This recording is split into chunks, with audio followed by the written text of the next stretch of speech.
Kaleshwaram project మీద BRS నేతల మాటలు దయ్యాలు వేదాలు వల్లించినట్లు ఉన్నాయని ఎమ్మెల్యే పాల్వాయి హరీష్ రావు అన్నారు. ఎన్డీఎస్ఏ ఇచ్చిన ప్రాజెక్టు రిపోర్టును బీఆర్ఎస్ తప్పుపట్టడంతో ఆ పార్టీ నేతలు ఇరిగేషన్ నిపుణుల కంటే మేధావులా అని ప్రశ్నించారు. బీఆర్ఎస్ కాంగ్రెస్ రెండు ఒకటే అన్నారు. బీఆర్ఎస్ ను కాపాడేది కాంగ్రెస్ పార్టీని అని, అందుకే కాళేశ్వరం విచారణను సీబీఐకి అప్పగించడం లేదని ఆరోపించారు. కాళేశ్వరం పేరుతో బీఆర్ఎస్ అవినీతికి పాల్పడినందుకు ప్రజలకు క్షమాపణలు చెప్పాలని ఎమ్మెల్యే పాల్వాయి డిమాండ్ చేశారు. కాళేశ్వరం విషయంలో బీఆర్ఎస్ నాయకులు ప్రత్యేకించి మాజీ మంత్రి హరీష్ రావు గారు మాట్లాడితే దయ్యాలు వేదాలు వల్లించారంటే ఉన్నది.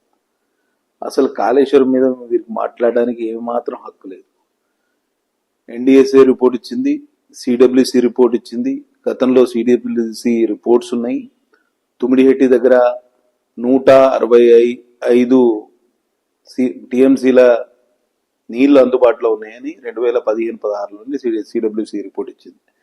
ఎన్డీఎస్ఏ సిడబ్ల్యూసి కన్నా వీళ్ళు గొప్ప వాళ్ళ. ఒక ఈ దగ్గర 200 కోట్ల రూపాయల ఆస్తి దొరికింది. కాళేశ్వరం ఈ దగ్గర, ఈఎన్సీ దగ్గర 500 కోట్ల రూపాయల ఆస్తి దొరికింది. ఈ దగ్గర 200 కోట్ల రూపాయల ఆస్తి దొరికితే కేసీఆర్ శుద్ధపూస అవుతాడా? కేసీఆర్ హయాంలోనే జరిగింది కదా కాళేశ్వరం.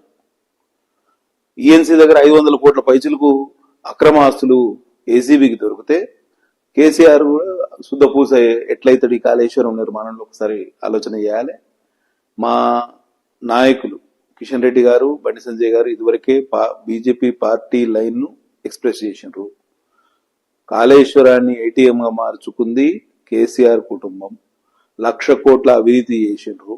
ఇప్పుడు ఎన్డీఎస్ఏ రిపోర్టు వారు చేసిన అవకతవకలన్నింటినీ బయట పెట్టింది. ఈ ప్రాజెక్టు మళ్ళా పునర్నిర్మాణం చేయాలని అక్కడ సూచించింది. మరి దీని ఖర్చంతా ఎవరు భరించాలి? కేసీఆర్ కుటుంబం భరించాలి కదా. కాబట్టి ఇట్లా అవాకులు చెవాకులు పేలే బదులు వాస్తవాలు అంగీకరించండి. తెలంగాణ సమాజానికి క్షమాపణ చెప్పండి. మేము అవినీతి చేసినామని ఒప్పుకొని ముక్కు భూమికి రాస్తే, లేకపోతే చెంపలు వేసుకుంటే అప్పుడు తెలంగాణ సమాజం క్షమించే అవకాశం ఉంది. కానీ ఇట్లా అడ్డగోలు మాటలు మాట్లాడుతూ ఉంటే ఎవరు చూస్తూ ఊరుకోరు. ఇకపోతే కాంగ్రెస్ ప్రభుత్వం